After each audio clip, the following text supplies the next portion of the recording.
Judges chapter 11, verses 29 through 40. Then the Spirit of the Lord was upon Jephthah, and he passed through Gilead and Manasseh and passed on to Mizpah of Gilead, and from Mizpah of Gilead he passed on to the Ammonites. And Jephthah made a vow to the Lord and said, If you will give the Ammonites into my hand, then whatever comes out from the doors of my house to meet me when I return in peace from the Ammonites shall be the Lord's, and I will offer it up for a burnt offering. So Jephthah crossed over to the Ammonites to fight against them, and the Lord gave them into his hand. And he struck them from Aroer to the neighborhood of Minnith, 20 cities, and as far as Abel Keramim, with a great blow. So the Ammonites were subdued before the people of Israel. Then Jephthah came to his home at Mizpah, and behold, his daughter came out to meet him with tambourines and with dances. She was his only child. Besides her he had neither son nor daughter. And as soon as he saw her, he tore his clothes and said, Alas, my daughter! You have brought me very low, and you have become the cause of great trouble to me.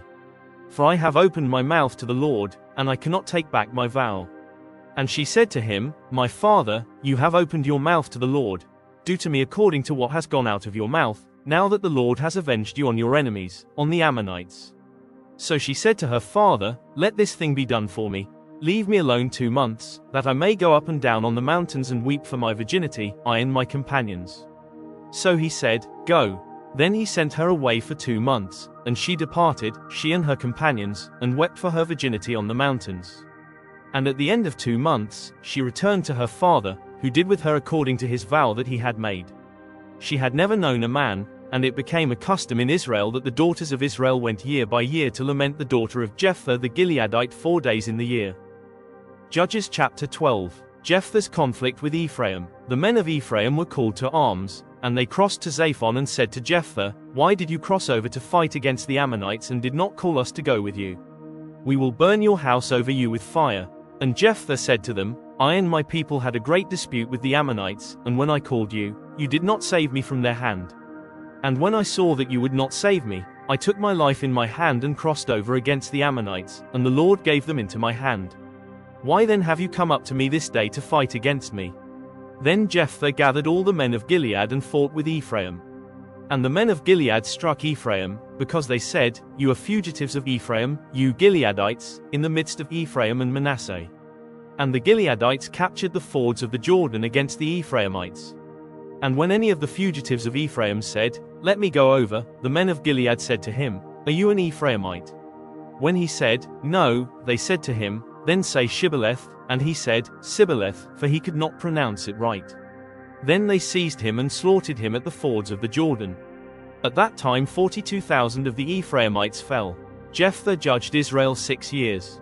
Then Jephthah the Gileadite died and was buried in his city in Gilead. Ibzan, Elon, and Abdon. After him Ibzan of Bethlehem judged Israel. He had 30 sons, and 30 daughters he gave in marriage outside his clan, and 30 daughters he brought in from outside for his sons. And he judged Israel 7 years. Then Ibzan died and was buried at Bethlehem. After him Elon the Zebulunite judged Israel, and he judged Israel 10 years. Then Elon the Zebulunite died and was buried at Aijalon in the land of Zebulun. After him Abdon the son of Hillel the Pirathonite judged Israel. He had 40 sons and 30 grandsons, who rode on 70 donkeys, and he judged Israel 8 years. Then Abdon the son of Hillel the Pirathonite died and was buried at Pirathon in the land of Ephraim, in the hill country of the Amalekites. Judges chapter 13. The birth of Sampson. And the people of Israel again did what was evil in the sight of the Lord, so the Lord gave them into the hand of the Philistines for 40 years. There was a certain man of Zorah, of the tribe of the Danites, whose name was Manoah. And his wife was barren and had no children. And the angel of the Lord appeared to the woman and said to her, Behold, you are barren and have not borne children, but you shall conceive and bear a son. Therefore be careful and drink no wine or strong drink, and eat nothing unclean, for behold, you shall conceive and bear a son. No razor shall come upon his head, for the child shall be a Nazarite to God from the womb, and he shall begin to save Israel from the hand of the Philistines. Then the woman came and told her husband, A man of God came to me, and his appearance was like the appearance of the angel of God, very awesome. I did not ask him where he was from, and he did not tell me his name, but he said to me, Behold, you shall conceive and bear a son. So then drink no wine or strong drink, and eat nothing unclean, for the child shall be a Nazarite to God from the womb to the day of his death. Then Manoah prayed to the Lord and said, O Lord, please let the man of God whom you sent come again to us and teach us what we are to do with the child who will be born. And God listened to the voice of Manoah, and the angel of God came again to the woman as she sat in the field. But Manoah her husband was not with her. So the woman ran quickly and told her husband, Behold, the man who came to me the other day has appeared to me. And Manoah arose and went after his wife and came to the man and said to him, Are you the man who spoke to this woman? And he said, I am.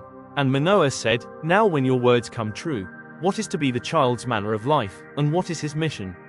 And the angel of the Lord said to Manoah, Of all that I said to the woman let her be careful. She may not eat of anything that comes from the vine, neither let her drink wine or strong drink, or eat any unclean thing. All that I commanded her let her observe. Manoah said to the angel of the Lord, Please let us detain you and prepare a young goat for you. And the angel of the Lord said to Manoah, If you detain me, I will not eat of your food. But if you prepare a burnt offering, then offer it to the Lord. For Manoah did not know that he was the angel of the Lord. And Manoah said to the angel of the Lord, What is your name, so that, when your words come true, we may honor you? And the angel of the Lord said to him, Why do you ask my name, seeing it is wonderful? So Manoah took the young goat with the grain offering, and offered it on the rock to the Lord, to the one who works wonders, and Manoah and his wife were watching. And when the flame went up toward heaven from the altar, the angel of the Lord went up in the flame of the altar. Now Manoah and his wife were watching, and they fell on their faces to the ground. The angel of the Lord appeared no more to Manoah and to his wife. Then Manoah knew that he was the angel of the Lord. And Manoah said to his wife, We shall surely die, for we have seen God. But his wife said to him, If the Lord had meant to kill us, he would not have accepted a burnt offering and a grain offering at our hands, or shown us all these things, or now announced to us such things as these. And the woman bore a son and called his name Sampson. And the young man grew, and the Lord blessed him. And the Spirit of the Lord began to stir him in Mahaneh-dan, between Zorah and Eshtaol. Judges chapter 14. Samson's marriage. Samson went down to Timnah, and at Timnah he saw one of the daughters of the Philistines. Then he came up and told his father and mother, I saw one of the daughters of the Philistines at Timnah. Now get her for me as my wife. But his father and mother said to him, Is there not a woman among the daughters of your relatives, or among all our people, that you must go to take a wife from the uncircumcised Philistines? But Samson said to his father, Get her for me, for she is right in my eyes. His father and mother did not know that it was from the Lord, for he was seeking an opportunity against the Philistines. At that time the Philistines ruled over Israel. Then Samson went down with his father and mother to Timnah, and they came to the vineyards of Timnah. And behold, a young lion came toward him roaring.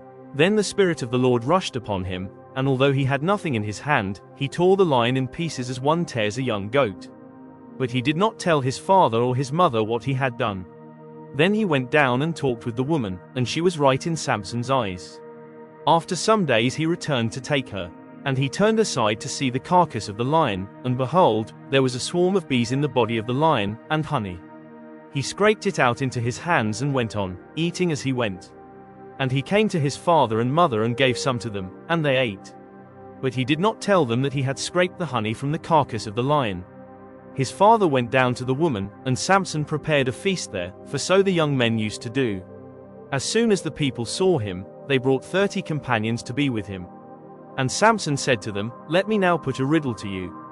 If you can tell me what it is, within the 7 days of the feast, and find it out, then I will give you 30 linen garments and 30 changes of clothes. But if you cannot tell me what it is, then you shall give me 30 linen garments and 30 changes of clothes. And they said to him, Put your riddle, that we may hear it. And he said to them, Out of the eater came something to eat. Out of the strong came something sweet. And in 3 days they could not solve the riddle. On the 4th day they said to Samson's wife, Entice your husband to tell us what the riddle is, lest we burn you and your father's house with fire. Have you invited us here to impoverish us? And Samson's wife wept over him and said, You only hate me, you do not love me. You have put a riddle to my people, and you have not told me what it is. And he said to her, Behold, I have not told my father nor my mother, and shall I tell you? She wept before him the 7 days that their feast lasted, and on the 7th day he told her, because she pressed him hard. Then she told the riddle to her people. And the men of the city said to him on the 7th day before the sun went down, What is sweeter than honey? What is stronger than a lion? And he said to them, If you had not plowed with my heifer, you would not have found out my riddle. And the Spirit of the Lord rushed upon him, and he went down to Ashkelon and struck down 30 men of the town and took their spoil and gave the garments to those who had told the riddle. In hot anger he went back to his father's house. And Samson's wife was given to his companion, who had been his best man. Judges chapter 15. Samson defeats the Philistines. After some days, at the time of wheat harvest, Samson went to visit his wife with a young goat. And he said, I will go in to my wife in the chamber. But her father would not allow him to go in. And her father said, I really thought that you utterly hated her, so I gave her to your companion. Is not her younger sister more beautiful than she? Please take her instead. And Samson said to them, This time I shall be innocent in regard to the Philistines, when I do them harm. So Samson went and caught 300 foxes and took torches. And he turned them tail to tail and put a torch between each pair of tails.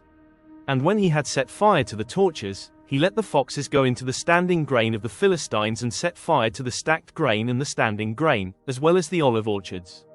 Then the Philistines said, Who has done this? And they said, Samson, the son-in-law of the Timnite, because he has taken his wife and given her to his companion. And the Philistines came up and burned her and her father with fire. And Samson said to them, If this is what you do, I swear I will be avenged on you, and after that I will quit. And he struck them hip and thigh with a great blow, and he went down and stayed in the cleft of the rock of Etam. Then the Philistines came up and encamped in Judah and made a raid on Lehi. And the men of Judah said, Why have you come up against us? They said, We have come up to bind Samson, to do to him as he did to us. Then 3,000 men of Judah went down to the cleft of the rock of Etam, and said to Samson, Do you not know that the Philistines are rulers over us? What then is this that you have done to us? And he said to them, As they did to me, so have I done to them. And they said to him, We have come down to bind you, that we may give you into the hands of the Philistines. And Samson said to them, Swear to me that you will not attack me yourselves. They said to him, No, we will only bind you and give you into their hands. We will surely not kill you. So they bound him with 2 new ropes and brought him up from the rock. When he came to Lehi, the Philistines came shouting to meet him. Then the Spirit of the Lord rushed upon him, and the ropes that were on his arms became as flax that has caught fire, and his bonds melted off his hands. And he found a fresh jawbone of a donkey, and put out his hand and took it, and with it he struck 1,000 men. And Samson said, With the jawbone of a donkey, heaps upon heaps, with the jawbone of a donkey have I struck down 1,000 men. As soon as he had finished speaking, he threw away the jawbone out of his hand. And that place was called Ramath Lehi. And he was very thirsty, and he called upon the Lord and said, You have granted this great salvation by the hand of your servant, and shall I now die of thirst and fall into the hands of the uncircumcised? And God split open the hollow place that is at Lehi, and water came out from it. And when he drank, his spirit returned, and he revived. Therefore the name of it was called En-Hakkore, it is at Lehi to this day. And he judged Israel in the days of the Philistines 20 years.